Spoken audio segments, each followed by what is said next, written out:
迎接2025年，咱台北101的宴会嘛真精彩。今年宴会是展现世界棒球12强，咱台湾队摕到世界冠军的感动。6分钟的宴会，大家是看甲真满足。也那今仔日开始元旦，有一寡新的制度嘛要开始实施起行。亲像基本工资会调悬，一个月月级上加是爱28590块。各有公费流感预防车、感情体检的服务对象拢有扩大。咱来关心今日各有倒一寡元旦新制。日本的东京巨蛋4-0完封了27连胜的日本队。呈现历史性摕冠军的一刻，日前的世界棒球12强是今年台北101跨年宴会主轴。时间360秒的宴会秀，要甲台湾人做阵迎接新的一年。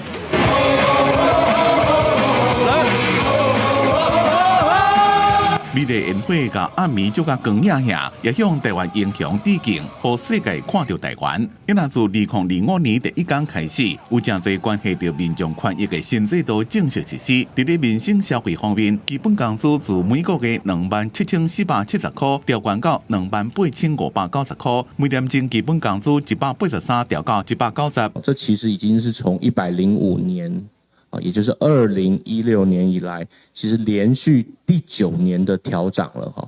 那预计这次调涨会有257万的劳工朋友会受惠哦。上加工资调悬，会影响民众健保费，投保金额调整了，剩28590块，甲28800块两个结果。民众投保金额增加，估计影响811万人，平均每一个人每个月健保费加21块。另外，公费流感疫苗扩大注射，也扩大感情体检服务甲对象。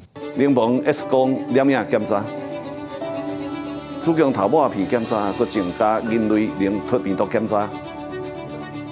政府嘛有补助大肠癌体检，嘛有肺癌体检，每2年一届，低质量电脑断层检查。本来发放对象是16到22岁文化辈，自元旦开始也扩大加码，13到15岁当领600点体验艺文活动。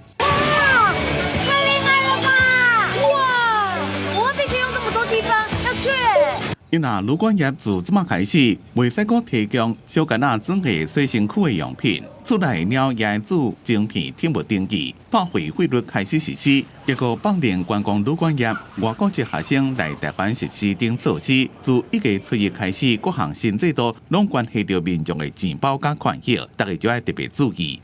记者综合报道。